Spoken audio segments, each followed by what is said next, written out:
Hey guys, so it's less than 24 hours since Musa dropped, and I've done the bulk of the leveling, so I've got to level 55, and I'm up at 425 skill points. At this point in time, I've got a reasonable amount of skill points to put together what is considered sort of a standard build moving forwards. So these points you are going to be looking to spend early on. It's going to get you set up in terms of grinding for your PvE, and also giving you the ability to PvP. As you get more skill points, you do dive a little bit deeper into the build and you pick up a lot of the extra skills, like the ultimate skills that you don't necessarily have now while you're grinding. But for the most part, this is going to be all that you need in terms of leveling and as a basis for PvP. I will be doing a video that goes into the combos, and I'll also be doing some PvP videos once I get a little bit more familiar with the class. To get this far in terms of the skill build and understanding the class though, I have been talking to some of the best players on PC when it comes to the Musa class. So I have a lot of friends that still play on PC and that have been playing Musa for a very long time, and these are the guys that are going to be helping me get to grips with the class and further understand it in PvP. So let's get into this build and what we're going to be looking to pick up. So we're going to start with Musa's Chase. Now Musa's Chase potential is legendary. It's absolutely fantastic. It's also going to give you a super armor as well as making you invincible.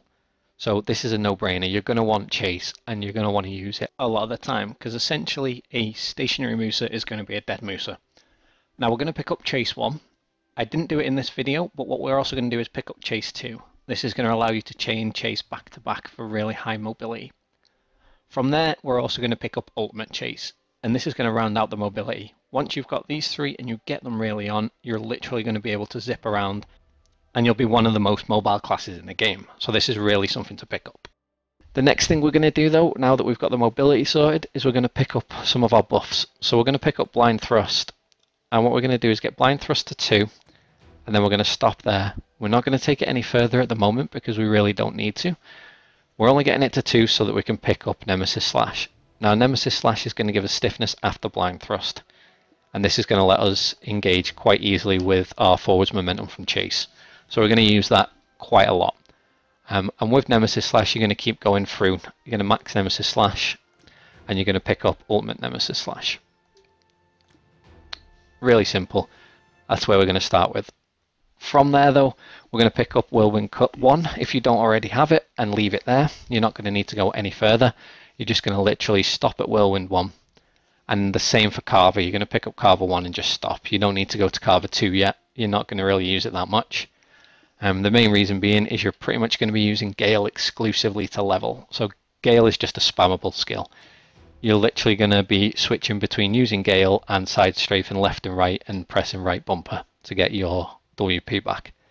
So we're going to take Gale all the way up, and we're going to stop once we hit Ultimate Gale and not go any further. We really don't need to go any further than this. Now another way to regen your WP, sorry, is going to be through Musa Spirit. Musa Spirit's awesome. This is going to be something that you use whenever you find yourself in a position that you're completely out of WP. You've got nothing to hit to regen it through your auto attack. So it's a lot more effective in PvP. And we're going to max that. It's a no-brainer. We want as much WP regen as we can get from that. Then we're going to pick up Dragon Bite. We're going to pick up Dragon Bite 2, but we're not going to go to 3. We're going to stop there. Now this is going to be one of our engages. It's giving us forward guard, and it's going to be a really good skill when it comes to engaging in fights. We are going to pick up Dragon Claw. It's going to help to improve the damage. We're not going to pick up Ultimate though. We're going to leave that for now. And we're going to pick up Lunar Slash instead. And this is going to be our float. And it's going to be a good air attack. So that's part of one of our main combos. And it's a really solid combo to get used to. Like I said though, I will go over combos in another video. I'm very wary of keeping this as short as I can and getting straight to the point for you guys so that you can get back to leveling and progressing your characters.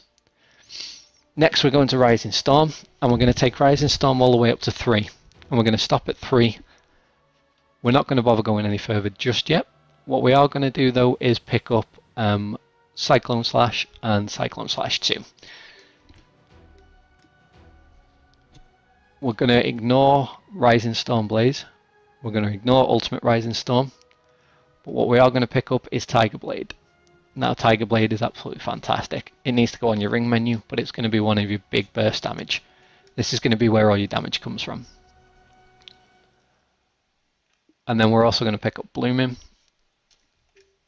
We're going to look at getting Blooming Phantom as well. That's part of your burst combo. So that along with your engage is going to be predominantly your burst combo.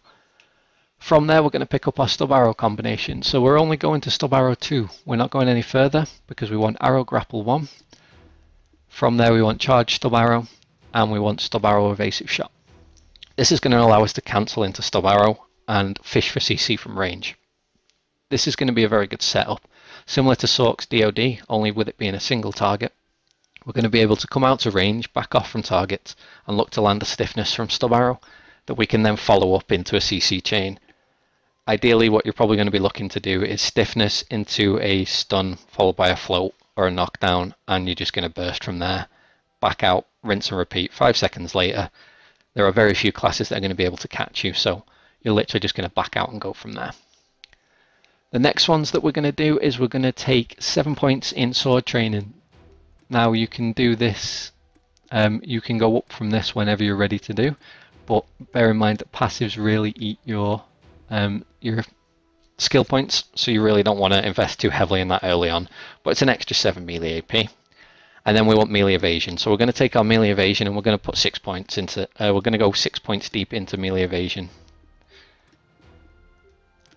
And that leaves us with 16 points, and then from the 16 points we're literally just going to fish around and put them wherever you see fit. So you don't need to really think about this too much. Because I'm going to be doing PvP, what I would say is that I've looked towards the retaliation side of things. Retaliation's really good, it gives you your frontal guard. You don't really need to take it past sort of Retaliation 2, however, if you do want to take Retaliation 2 and above, you can. It's not something that personally I've found much of a use for, but that being said, I haven't been doing much PvP either as of yet. Inevitably that's something that is going to change, but for the time being it's not something that I'm really doing. One of your other floats is going to be your upper kick, however taking unlimited really isn't needed. You just need the base kick, and from there you're going to be perfectly fine. What I would say is that moving on from this, you're probably going to want to look to pick up a little bit more in terms of your defensive skills, or your buffs. So probably looking into blind thrust maxing and getting that higher so that you can benefit more from a higher crit percentage chance. Obviously all classes benefit really well from crit, so we're going to be wanting to look to do that as much as we can. This is a very base build.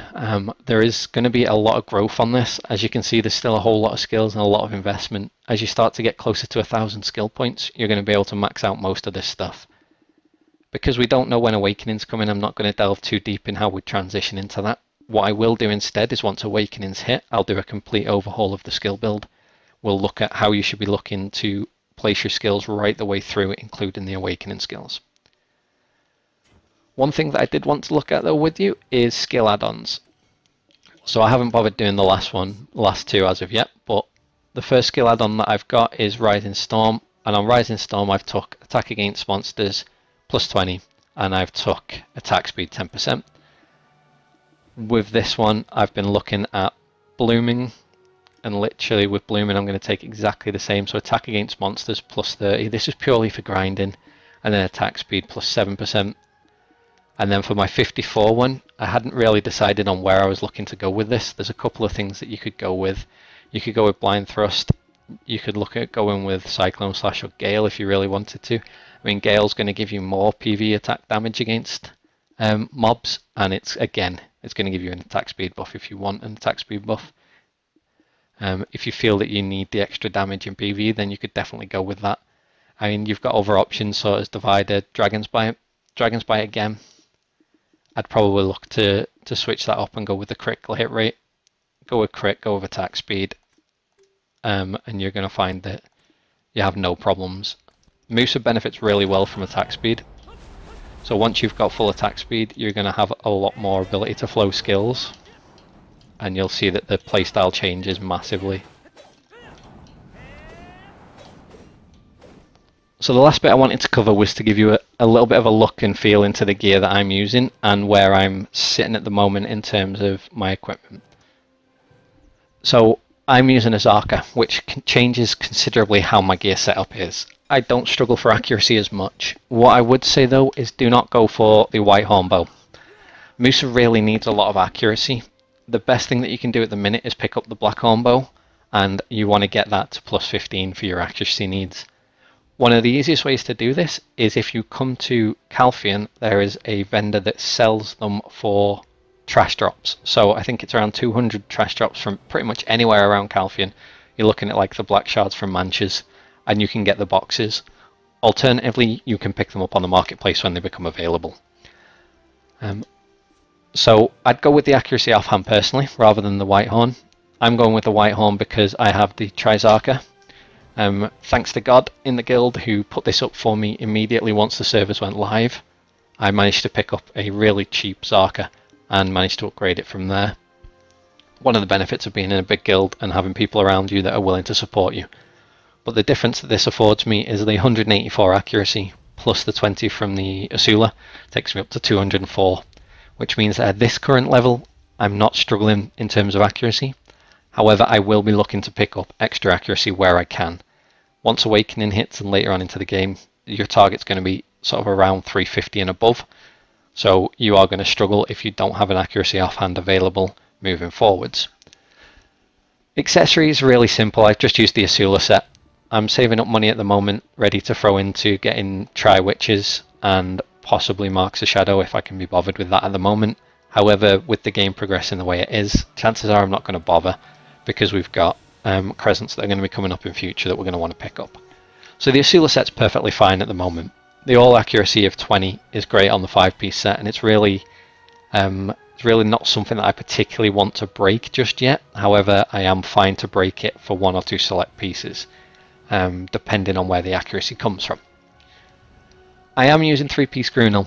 Now, the reason I was using 3-piece Grunel is I was waiting for the Roaring Chest piece to come into the game. However, as far as I know, it's still not in the game. So chances are I'm going to be taking my helm, gloves and boots to try over the next day or so. And then from there, I'm going to pick up a Grunel chest piece and I'm going to try that Grunel chest piece and just give up all hope on the Roaring Chest. Now, the reason that I'm going for 4-piece Grunel is we have boss gear coming into the game soon. And once boss gear comes into the game, I want a set that I can readily break down without needing to worry about changing pieces. So if I've got a full Grunel set, then even when I replace, say, the gloves with Beg's gloves, which will be the first upgrade I want to get, I'm still going to get the benefit of the 3 set from the helm, chest and boots. So I'm still going to get the AP and I'm still going to get the HP. And even when I start replacing the boots or the chest, I'm still going to be able to get the 2-piece. So I'm still going to be picking up that extra 5 AP to start with. So it's definitely going to be a set that's worthwhile looking at. If I was planning to stay on this armor and not looking to progress the boss armor, I would probably run 2-piece Heave and replace the helm with the Heave helm, just because overall it's going to be a better option. If the Roaring Chest piece comes out, then I would say go with Roaring Chest piece and Grunel helm, gloves and boots. In terms of the gear though, there's not really much that's changed. I'd say just run the accuracy offhand. If you can't get your hands on a Zarka blade, go for Laverto. Go for a Tri-Laverto if you can get your hands on it. It's a considerably cheaper option. It gives you the exact same AP. The only reason that Zarka is considerably better is that it gives the better stat, which is either attack speed or cast speed for most classes. It's much easier to just grab crit elsewhere. And it also gives the extra damage to all species and the extra AP against monsters. So you get an extra 6 AP at Tri and you get an extra 18 damage to all species. So that's similar to an extra 18 AP against humans, which means it's really good in PvP.